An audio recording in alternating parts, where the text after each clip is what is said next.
One of the most progressive store operators we've dealt with as a company in the last probably 5 to 10 years. He, for many years, put a location down in Huntington Beach, California, the surf capital of the world. That's a trivia question, all right? And he started a store down there, put together very progressive ways to address that market, which he will tell you about. And in some cases, you'll get a giggle with some of the things he's been through. I know it's not really normal to be running laundry in the land of surfer dudes, okay? So he's got some classics for you, and we'll keep this humorous, but the ideas that he implemented in Southern California has made him a spectacular success. And he's not a bad speaker either. So, without further ado, Daniel Sofranco.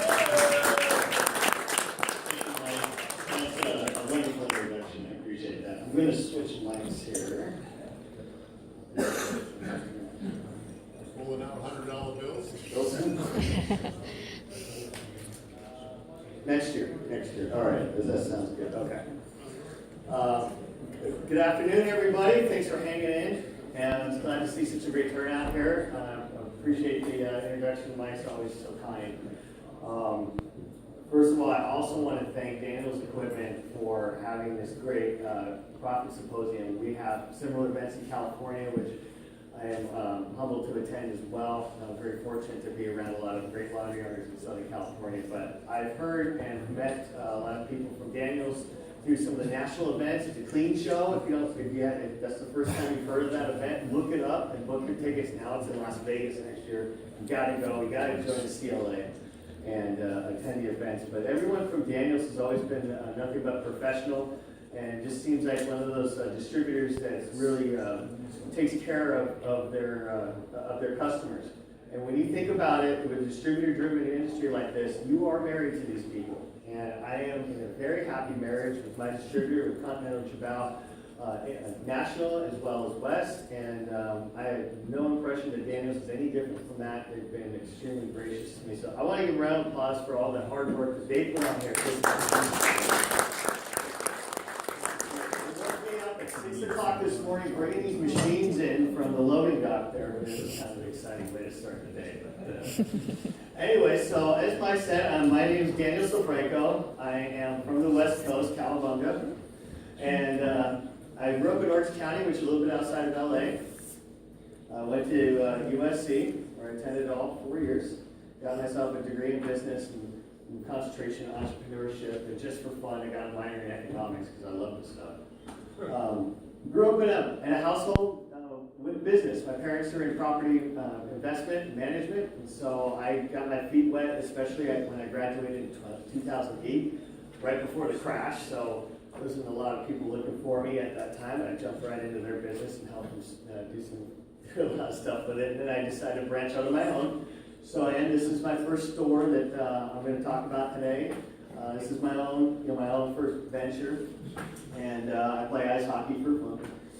And just in case you're wondering what the lemonade stand is, it's the old soap dispenser in the store that I rebuilt. This is my zombie store with a nice chalet motif here going on. This store actually has some more people using the coin machine than I did the washers, so there's opportunity screaming at me. But what am I going to talk about today? Well, first of all, there's been some great presentations today, a lot about branding, about differentiating yourself, a lot about the technical parts of it. I love it when Joel gets nerdy with your physics. I love it. I love it when Joel gets nerdy. But anyway, he washed the shirt with those washers, okay? This was a red shirt, and he washed it with the white and blue towels, and there you go.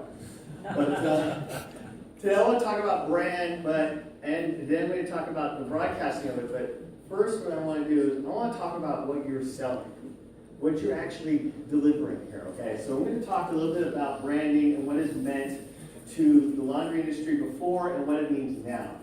Then I'm going to drill down to the micro level, talk a little bit about Perfect Wash, my store, and what our brand is, and then we will get into how we broadcast it out. At the end, definitely have some time for some questions there. So this is a definition I want to share about branding. Of course, we're our friends at Entrepreneur Media. And I want to read this out loud so you hear it. It's just a mindset when you're going to see this slide again. But simply put, your brand is your promise to your customer. I'm going to repeat that sentence. It is your promise to your customer. It tells them what they can expect from your products and services, and it differentiates your offering from your competitors. Your brand is derived from who you are, who you want to be, and as we've heard before, who you are perceived to be.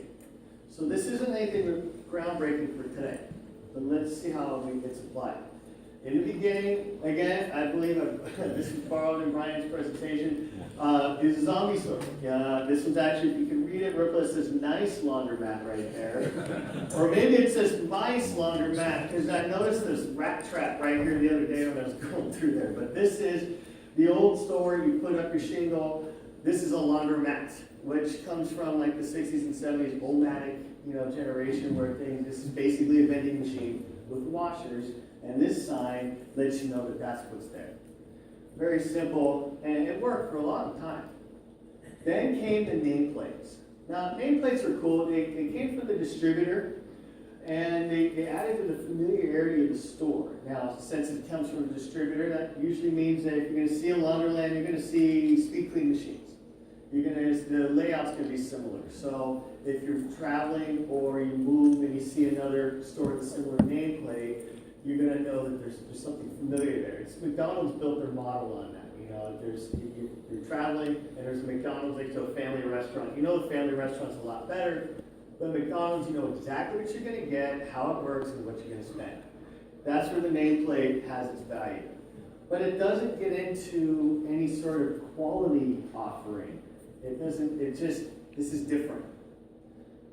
That's where Express Laundry Center came in for me, okay? This was more than a nameplate. This was a concept. This was a prestige.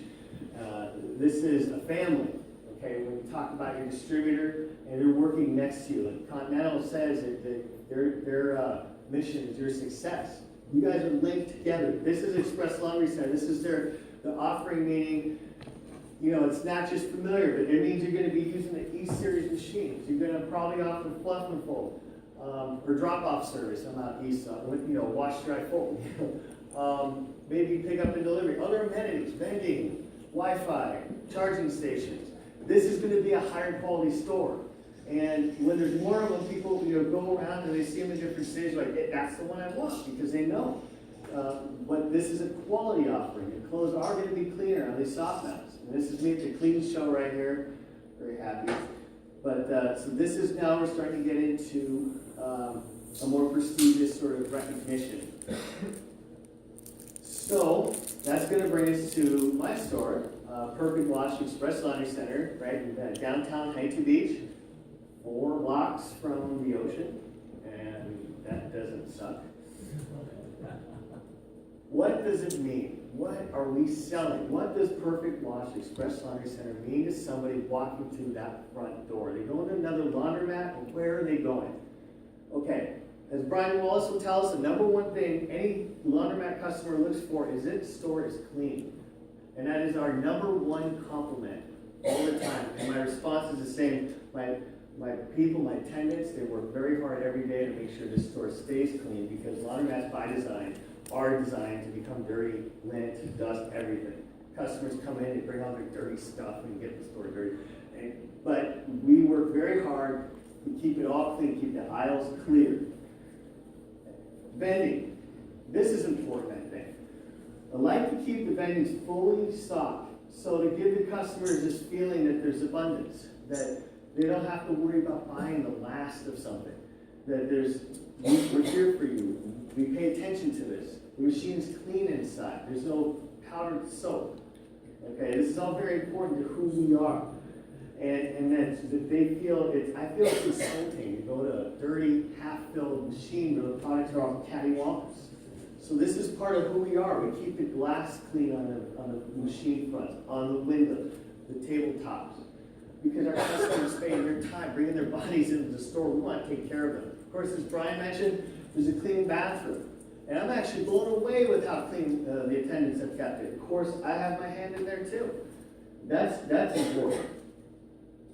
And the dispensers are clean. Now, I'm actually going to spend some time with this, and this is a big part of who we are. Clean dispensers, because what do? You bring the clothes into the laundromat, right? And you're going to get them clean with soap that you paid money for. That is supposed to get it clean. You're going to put it in to this dispenser to make the clothes clean. It shouldn't be dirty, okay? Let's see. You zoom in on there, it's clean at all times. And this is something, here's the alternative. This is not like necessarily a zombie store type stuff. This is typical. This is normal. At apartment laundries, at laundromats, this is usually what you're putting your soap into. And this isn't who we want to be. Now, Continental's done a good job of designing these machines. They put a lot of thought into this. I'm actually going to try to tear this open a little bit real quick. Or it's already on there? Well, they got it sealed, huh? All right. John? Is there power? That's all right. All right, there we go. All right. Check this out. Every day, my attendants are going down the rows, looking at all the machines, making sure the dispensers are clean. Now, this dispenser that's on the screen right now, it's kind of difficult to remove. And you got to take apart this drawer, and you got like all this cheap soap on there. Here we go. And we use a flathead screwdriver. We're able to take this dispenser box out, take off the top lid, over to the mop sink, spray out the hose. Every day we can make this box clean again. We interface with our customers with this box. A lot of times we put God knows what into the liquid softener and bleach compartments. And there's a lot of different ways of cleaning that. What do? We turn it upside down in the mop sink, not with the jet setting, but the center one. It's like shower, but smaller. And we just spray out the hoses, spray out the tubes right here, put it back in, it's good to go. All my attendants are trained to do this. And they also got to know that they cannot leave the machine unattended like this. If anyone's done this, if someone starts the machine, you're going to get a geyser and one's going to shoot straight up in the air. It's kind of cool until you got to clean it up. But then you put it in, be careful of the electronics right there, and it's that simple. So this is part of who we are. This is our clean store. Close enough. Let the customer get it. Okay, here's another thing, right? The doors. There's a lot of thought in these doors, okay? Girbau's really designed this with a lot of simplicity. Every day, we're walking down the aisle, we're getting the condensation off the glass. We just take the microfiber towel, boom. You just wipe off the excess condensation, leave it vented, and now someone's got a clean machine that just got used. It might be damp inside, but it's not musty. It's not fogged up. Very simple, very easy to wipe down, very simple lock mechanism. This lock is a little bit different. Here, it's a 4-load. Very simple lock mechanism. Why? Well, look at what else is common in the industry. This is a different type of locking mechanism, and it allows a lot of crap to build up in here. Mold. You're putting your sheets in that machine. You don't want to see that when you go up to a washer. Hey, throw your white sheets in there. That's no good. So what it comes down to, this is who we are. That is Perfect Wash Express Laundry Center. That's where you're going to go do your laundry, as opposed to this, which is not extraordinary. This is pretty common. So this is part of who we are. This is part of our brand. This is what puts us out there. This is the choice we're giving our customers. Where do you want to go wash your laundry? Number 2, we're friendly. We're fully attended. We do a lot of drop-off business, so the attendants are there all the time to help the customers with the learning curve on the card system, how to load the machines. You can load these things up like 75% full. We help them with the laundry advice. We're always there. This is at our ribbon cutting, and a few of my attendants grabbed the scissors from the Chamber of Commerce and came after me. Here's a post on Facebook. I'm working, and they're decorating the Christmas tree with Lost and Found, which, by the way, is a really funny idea. It's a good way to get rid of it, display it for people to pick up, and it's fun. This There was actually a pair of like Big Mac McDonald's underwear, and we put them on the tree. It's hilarious. And this guy comes by and he's like, "Hey man, that's my wife's underwear." And I'm like, "Don't talk to the ladies." It was their idea, they did it. But turns out he came in to wash laundry. He says, "I'm missing a bunch of stuff," and he was self-service. So we go in the lost and found, pull out 3 trash bags of stuff. The guy washed and dried, went home, and fell asleep. He's like, it's like 3 weeks later. He goes, "I'm running out of things to say to her." I'm like, "How about you forgot it, man?" Anyway, but that's a fun idea, and the holidays are coming up. This is a customer. She's a puppeteer for a kid show.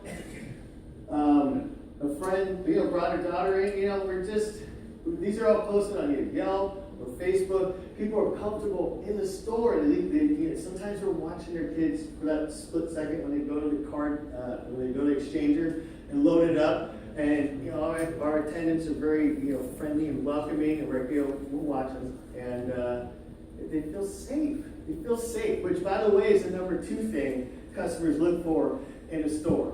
And when you couple that with the fact that 2/3 of your laundromat's customers are women, and my observation is that 3/4 of the women that come into my store are by themselves, what's the formula? Keep the ladies safe. Keep the store clean and keep the ladies safe. That's most of it right there. Yeah. It was a little fun we had right before we opened. I had some lighting laying around and turned it into a nightclub to grab some attention in the neighborhood. That was fun. So number 3, obviously, there's a lot of things we've been talking about on the technical side today. We are a modern and able store. 1,755 square feet of pure power. The old store was 650 wash pounds of capacity. It's now 975. And let me tell you, during the summer, we get a crazy influx of tourists, and it's nuts. This aisleway can be filled with carts, people, and that's with us, myself, and my attendants, moving around, jockeying carts, getting people out of the way. We make it work. But we couldn't do it. We couldn't do 12 turns in our busiest day on those 4 loaders alone if we couldn't get people through them. And that's from great equipment, that's from the trained attendants, and that's, getting people out of it. But they're also pretty chilled because they're at the beach. So that definitely helps us out a bit. We have 4 55-pound CG soft mounts. These are the beast, the only store in the entire city that has that many large size machines. This is our pickup counter, drop-off counter for our fluff and fold. Those are exchangers. These are actual pictures right here. This is Huntington Beach at the intersection right there on PCH, and this is the sunset coming out of my apartment right there in California. So you guys have leaves, we have palm trees, and we got sunsets. Oh, by the way, guys, if you have the exchangers, this is so easy. Okay, this is plexiglass in the front. You look at those exchangers over there. That gray that you see there, it's just paint. Okay, that's just the outside case. So what you do is you get out the plexiglass and you just slide in, and it'll send you the template. You go to a photo place, do a large size print. That's it. It's really simple. So there's that exterior shot. Spend a lot of time really thinking about this as people drive down the street. What are they going to see when they look in? This is my show wall right here. I wanted this to be really slick, really cool looking, but also say, look, you're going to do your laundry here, and you're going to get it done fast. Okay. So back to this slide, okay? Your brand is your promise to your customers. It tells them what they can expect from your product and services, and it differentiates your offering from your competitors. This is what I just showed you. This is what I showed you, the differentiation of what we promise. And it's going to take a lot of work to keep that up year after year after year, and that's what we're in here for. And our brand is derived from who we are, who you want to be, and how people perceive you to be. If you look us up online, Facebook, Yelp, I'm pleased with what I see. It's incredible to see people write in print, in public, verbatim, what my vision was before I even opened the doors. This is what I want to create. Actually, this is what I wrote. This was before I opened. I said, I want to create a place where my customers can do their laundry in the nicest, safest setting with the finest equipment available. And when they walk out of here, they feel like they were somewhere. This industry provides me an opportunity to take a simple business model to another level and to deliver to my customers an experience exceeding their expectations. I didn't reinvent the wheel, I just put a coat of polish on it. And this is thought out and typed, but the feelings that I wanted to set out to do, or the feedback exactly that we get back. And it's not, I use we more than I say I, because I've got 9 attendants now, and they're the ones, in fact, at this moment, executing my vision. They bought into it, they believe in me, they believe in the store and what they are doing, and they are executing it. They're my front line. And my customers know that they're never more than 2 steps away from the vision. And if they love my customers, my attendants, I encourage them to make friends in their community. They get to recognize them because it's weekly demand, keep up with their lives, see their pets. We're pet friendly. The rule is the dog's not, bothering anybody, we're cool. We don't put out water or anything like that, water hazard on the floor, all that stuff. But hey, dog's not barking, bothering any, cool. If it is, we don't have any problem with that. This is kind of a mission here. The 2 most important concepts are that anything you bring in here, you're either going to wear it or sleep on it. And that's kind of personal to somebody. So we make it important to us. And for me, personally, I have to live by this every day because this is easy to forget sometimes, especially when you get the personal property tax bill, and especially when you see your utility bill, especially when you hear the news. But when I'm in that store, I'm a business owner. But as soon as I walk out, I am a customer everywhere else. And I know what I like with customer service. So I promise to give my customers an experience that I would appreciate. And that's something I carry with me. That's something that has to be who I am. And that's something that my attendants care about. They walk around the downtown area, recognize people's clothes, handle that shirt, and people say hi to them. They're happy to see them. The laundromat attendant. This is our brand. This is what we're selling. This is who we are. And when you walk through the door, that's what you're going to get. So this brings us to our second part. Excuse me for 1 second.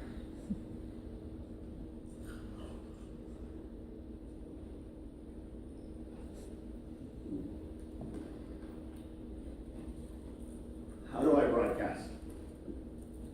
First of all, the website is the mortar to your bricks. Everything's got to funnel to your website. This is kind of simple stuff. You got multiple pages. It's simple. Continental Creative Services helped create this for us. And there's some basic rules. Look, hours and contact information on every page. You got, a familiar format. The links, they work. Just simple stuff right here. Holiday hours, which ones were open, which ones were closed. That eliminates a bunch of phone calls. Little simple stuff. And any web designer worth their salt, which is not all of them, will help you with that. Now, since laundry is a very neighborhood or localized market sort of business, you're not going to run into you're not going to run into as much little stiff competition as some of the busier markets that have a lot of stores with an online presence. You may be more competitive. My closest good fluff and full competition is exactly 4 miles away. And they do have a good website presence, but they're also opening stores further and further inland, which I think they're taking their attention with them as well. So for me, it's pretty easy. You go on and search, I'm up there on top, and it's organically. But what doesn't hurt is I also use these Google ads that you will see that are really annoying. But when you look up laundry, I drop off laundry at Huntington Beach, boom, here comes my ad right there. And then I have 3 separate messages, clean, safe, and green for the self-service. I got walk-in and business drop-off, I have pickup and delivery, and I have different specs on these. Actually, when it comes to Facebook, I have different radii that I put those messages out to. It's a real simple YouTube channel, okay? I got an email address for the store. It's a Gmail. By the way, did you know what Gmail, you can make it say, at perfectwashhb.com. That's the website, right? So my Gmail address is info@perfectwashhb.com. It looks like I'm on a server. So Gmail will do that. It's $5 a month, but it's credibility. So now, okay, I got Gmail for the store. I got a YouTube account you can find. It's, makes the content a little richer. It helps you go look for stuff. Here's a little video right here that Brian came by and shot for a Flip My Laundry episode for the Clean Show. What a pleasure that was to have the president of CLA come to my store and feature me at the national show. That was very cool. And if you research my story, you research me, this stuff's going to come up. That adds to your SEO organically for free. Facebook page. This is a artist kind of messed around with one of the pictures from the early photo shoot. 4.9 stars. The 1 2-star review, I don't even think she was in the store. I think she accidentally clicked it on her phone. Whatever. You get past that. And so we post now. Lisa's presentation is very good today with the nuts and bolts of Facebook and the ads. Okay? And yes, there's a lot of stuff. There's a lot of different variables and options and ways you can customize it. If you're not doing Facebook ads yet, it's very overwhelming. That's okay. It's as simple as like Lisa said. Start a page. Make posts. At the bottom of each post, it'll say Boost Post. Click that and play around with the options. Spend $5, $10. Okay? What's great about the Facebook ads is this. During the summer months, especially July and August, the population of Huntington Beach pretty much doubles. The tourists come in and just flood the whole city.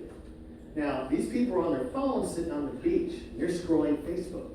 And I said, well, I want everyone a half mile and a mile radius to see my ad. That's where I targeted. So someone who's not even looking at laundry, they're just sitting on the beach a mile away. They're going to see my ad just because they're there. That's the power of the Facebook marketing, and it's been huge for us. People come in, they get traffic, likes, comments. I get some snide comments, what does Facebook come to a laundromat ad? And you know what? I finally gained the backbone where I fire back sometimes, but I do it nicely. Well, my customers appreciate the fact that they can get rewards on their card, on their laundry card, and they come in and can get their laundry done in under an hour and walk out the door and go home and do other stuff. And this guy was like, well, where are you? And, so you can have fun with it, and you get traction, I'm a Pisces, okay? I don't answer back to people, but when you're a business owner and you're attacked every day from some sort of, chore, tax, complaint, or another tax, your backbone just gets thicker and thicker, and you just roll with it, you have no choice. We do have a promotion, free dry Friday night.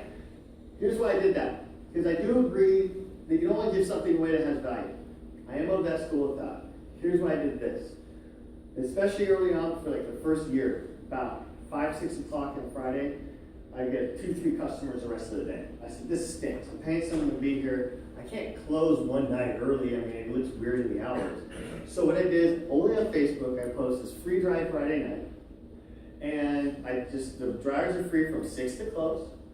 And now I've got because Monday's huge for me. I know we were talking about Friday, Saturday, Sunday. Monday's huge because I have a lot of service industry people. So a lot of people have Monday off. So their weekend is Monday, Tuesday, or Sunday, Monday. So Sunday's huge, and then Monday and Saturday. But so Friday, there's no real pull. Now there's a following. There's people who go there on Fridays. If someone goes on vacation and comes back, like, where have you been?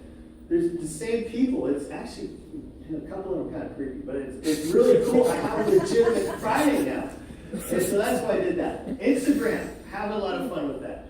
Lots of cool memes.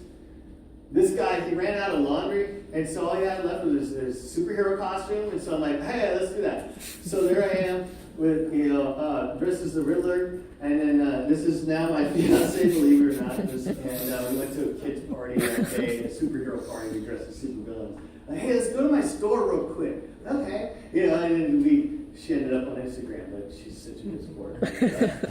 So this is fun. Instagram's great because as mentioned earlier, you can kind of help each other go viral.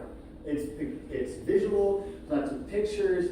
You kind of have an ad going on here. I've got this help fight the drought, watch here. This sign, you can really display a lot of messages, pictures worth 1,000 words. That's what Instagram's built on.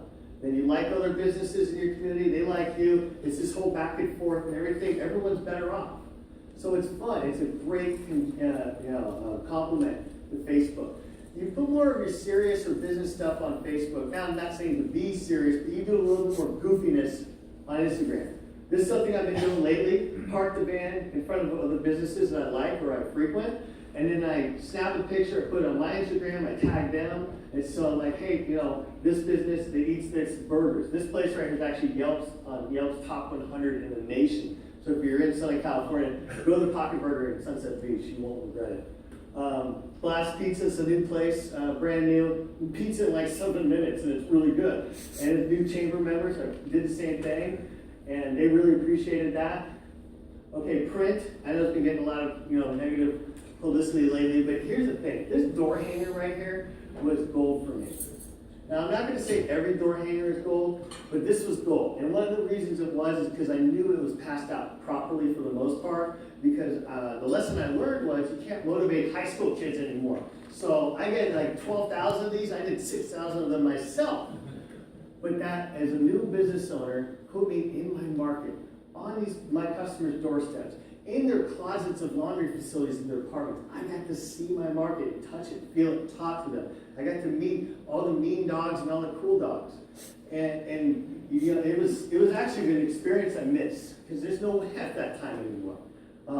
Then there's this bulletin board, this card right here, this 3x5 card. Haven't got a single phone call on it. You don't know. You just put it out there, see what happens.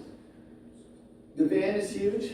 A lot of people waving and recognizing the van now. I was thinking of doing the next license plate on the changing it to wash, and then on the second van, dry, and on the third van, put and. But we'll see if that's available. I don't know if and's available. I think the other two are available. This is a R&B cart. I got a big, high-volume salon, and they do that 3 times a week. So I got this R&B cart from Frank Rowe, and it's antimicrobial, and I leave it there. This cart shaves 20 minutes off my week, every single week. So I only do 1 trip out, 1 trip in. And little things like that. And so it's a $200 cart. You add up those 20 minutes, it's going to pay off in a couple of months. Done. Belonging to Chamber of Commerce, they involved. HB has one of the Heights and Beach is one of the more active chambers. So they came by and did a ribbon cutting. Got some folks there, and actually a lot of relatives, a lot of people from out of town. It's quite something. But those are real scissors. They're metal. They're big, they're heavy, and they're sharp, and they scare the hell out of me because you're holding it like, oh God. But you should watch the video on that, and you hear that, it's pretty cool. This is a chamber gala here. The theme was the wide world of sports, so we attended that, met these work next week and the week after, and every week after that to make sure that happens, and that stays the same. And so are my people, and I can't do it alone. God, I can barely do what I'm doing now. And good people, that's the biggest broadcast of your word of mouth. So these are some of my attendants. Again, okay, here's the McDonald's underwear, and they're decorating the tree. So these are some of the people you find out in California, okay? These are the people that have chosen to work for me. So you can imagine, anyway. But they buy into it because it's real, because there's something there, and it blows me away. It's a very special thing. It's the most rewarding thing I've ever done in my life. I'm not saving the world, but making a lot of people's lives is a little bit easier, and they recognize it. They do know these machines are better. They do know that my store is the cleanest. They do know that my attendants are friendly, and that they're going to get the laundry back, and it's going to be, how they want it or better. They trust us with that, and that's very important to us. And I can't mention good people without thanking someone who made the trip out with me, who's been a rock for me, who's going to be my wife next August. Let's not say that.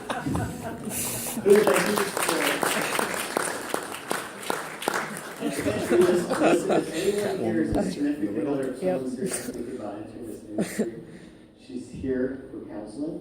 Business ownership is a big responsibility, and someday I will work myself out of the many hats I'm wearing. But have someone next to you who understands where you're coming from and admires what you do is huge. And I wouldn't be as happy or as productive without her.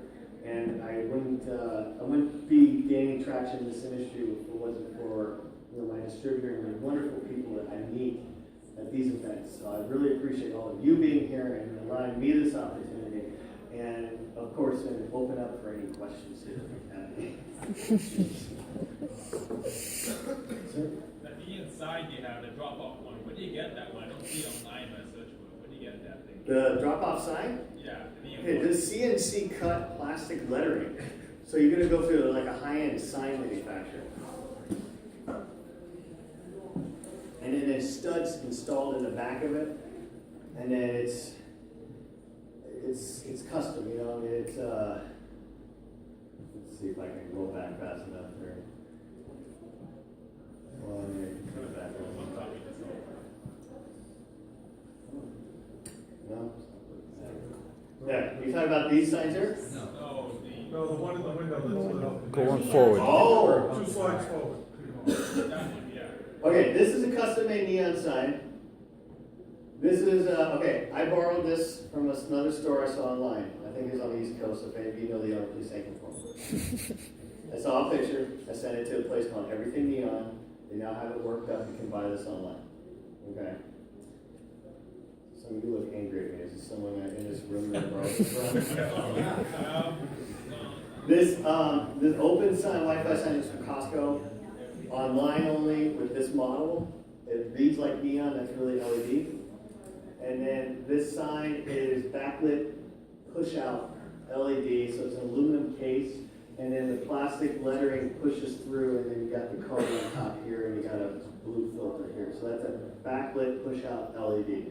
So that sign, this one, and these signs in here, the laser covenant, or the CNC covenant, those are high-end sign shop.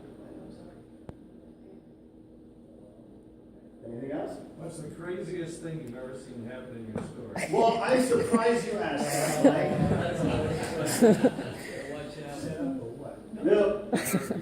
The original question was, do I have a vagrant problem? And the answer is not really. Okay, we have a card reader on the bathroom. But what we have is a lot of drugs. And, you know, we pass this law where nothing's illegal, so everyone's high all the time. Got a lot, unfortunately, down the beach, we do have a good amount of meth and heroin. And you haven't lived until you try to explain a card system to a guy that's on heroin. They're not high, they're not low, they're just dumb. And it's like you go to the machine and you're like, this guy was explaining real slow. And he stopped me, he's like, whoa, man, what's up with all the birds? Okay, press that. Okay, put your money in there. Man, this is complicated. And I just sit there like that until he asked another question. And then he asked him, like, do this, do that. By the time he was done at the folding table, he was like, yo, man, this place is really nice, you know? And I'm like, you know, thank God I got a good hairdresser, because I would be gray already. I mean, some of these people, you know, I've got the gambit of customers. I got people, homeless customers who roll up with their shopping cart out front, they park it off to the side, come in, do their laundry, they know how to use the card system, then they go. I got people coming in their Range Rovers, you know, and I got everyone in the store, a lady washing everything she has and going to change in her bikini in February, and coming out, walking around and oh God, and you know, we've got some people that are confused about their gender as well, coming in, and one of them, she uses pneumonia. And this happened about a month ago. Coming in, washing all this stuff with pneumonia.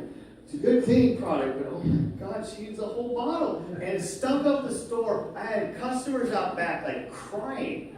So I'm like, Amber, are you using ammonia? She goes, yeah, this stuff really needs it. I'm like, cool, let's get these things fired up and so we can clean my troughs, okay? And we got to get it out of the air because they got customers outside crying and going next door to be next to the Onions at the Mexican place. But it doesn't hurt to be next to a taco shop and a bar. I got customers that come in, they wash, they get a taco, they change the load, they put it in the dryer. You go to the bar and they have a drink, but then they don't come back for a while. 2 people haven't come back because they got put in jail. But I mean, that happens. But we keep the lost and found for, anywhere between a month and 2 months until our cabinet's busting out and then it gets donated to a women's shelter. But we get some people that hold loads, everything. It's wild, but I wouldn't have it any other way. It's the beach, it's beautiful. Want to sell that place? Yes, but there's got to be 2 commas in the number. That's my starting price is 2 commas in it, but anyway. Brian. Yeah, I had the privilege of working with Dan from the beginning. So, having seen pictures of the zombie mat, but 2.5 years ago, I didn't know what a zombie mat was because it wasn't categorized as one. But I saw his store before he did it, and I saw it after it, and now, clearly when I'm talking about the 10 and 20% retail, this is it. You're seeing a guy who's maximizing every square inch of that store, because it's not the biggest store on the planet. So I did have a question for you, Dan. Mm-hmm. Now you've got the best store. How are your vend prices relative to your competition? Because obviously you've got the latest greatest. How are the vend prices? My vend prices are slightly above the competition. They could very well be much higher above. And there's a couple different reasons for that. One is because I'm a Pisces, and I mingle with my customers, and so I hear a lot of this stuff around town, and I get caught up in that a little bit. But I know that I need to generate the revenue. I need to pay my employees. My employment costs are going to go up 50% in the next 5 years. So I'm going to go on that trajectory. I already started raising prices in June, which is right before the summer rush, which I think is a great time to kind of capture that right away. But it is in California. Here's what's dragging it down for me. I'm in this area in downtown Huntington, very densely populated. A lot of rental units, houses, multi-unit places. And most of my customers have access to laundries on site. But they come to us because they can get it all done quicker, it's cleaner.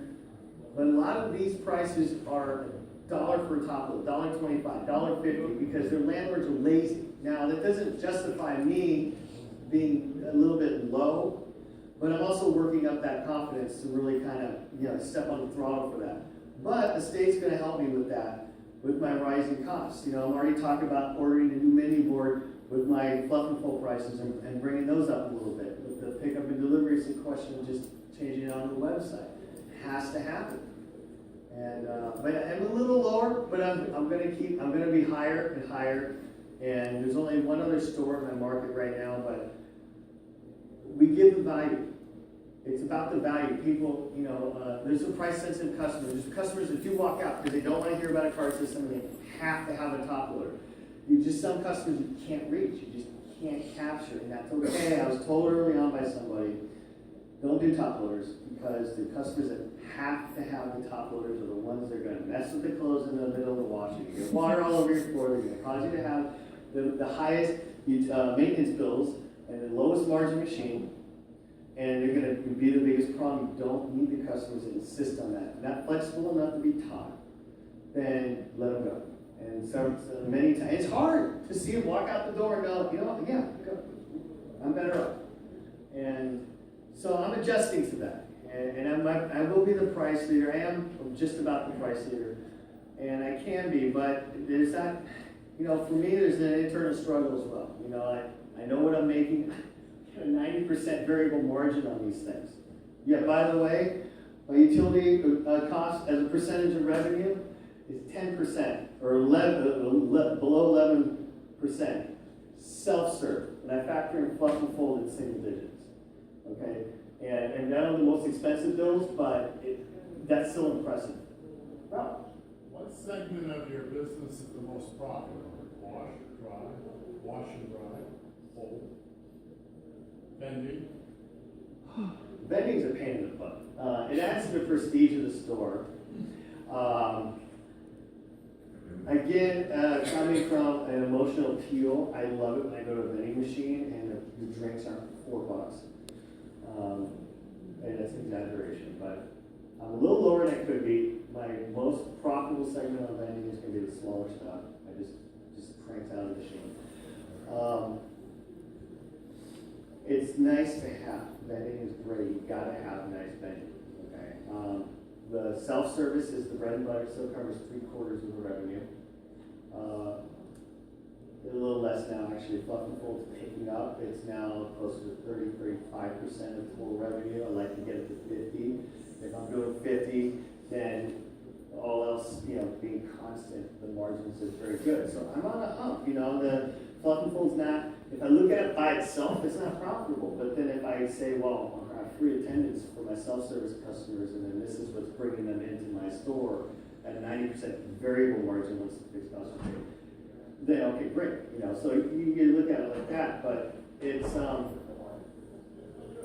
everything's still broad. I still don't know what the capability of the store is, because I can run these things overnight, doing commercial laundry and residential laundry, and I can tap into that. And so I have no idea, and I don't think I'm gonna have any control over that, because when you put something online, you don't know. I've heard this from a lot of really successful laundry owners. You put Fluff and Fold service and pick up and delivery online, just one day, boom.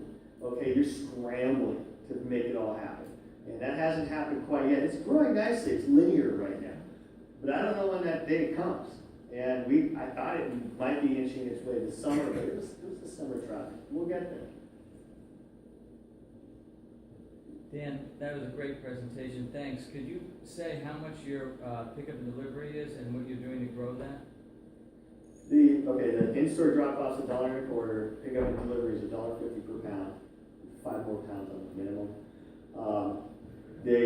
Right now, I'm conservative on the advertising because I'm not ready for that explosion. I'm trying to get that comfort level, get the summer rush over, get more staff in place, ready for that, and get them trained so that when it does happen, I can push out my capacity that I have. But mostly online, word of mouth in the store. We tell, hey, we also pick up delivery. The band is great with that. I want to do it around the door hangers in a couple of areas that are very densely populated, very touristy, densely populated. I think I'm actually going to try that, test that in the off season, see what kind of return I get on that. Because I am actually afraid of it exploding too quick. I know that I can't control everything, but I want to be able to manage about when and what time of year it happens so that we have the best chance of getting caught up soon and quick. But that's where I'm looking at. What's your turn time? Anywhere between 1 and 2 days. We try for 1, it's usually 2 at this point. We tell them, day after tomorrow, 5 o'clock. I think that could be All set? all set. Thank you very much. I really appreciate it.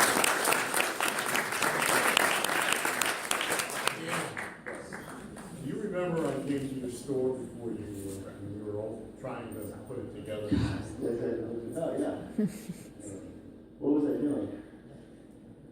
You were Crying in the corner. Yeah, you were worried about it. I was there when you were starting the store, and we were talking a little bit about the apples and oranges, and etc. But one thing I didn't fully explain to you is that if you ever found a significant other that you wanted to have 3 trucks, one said wash, one said dry, and you want to name one Dan? And Wash and dry. No, I think you ought to reconsider the name. For a long-term relationship, thank you very much for coming across the, I started to say the pond, coming across the country to be with us. Of course. And I know that after you're here for a week, you probably will never go back to California. Thank you again.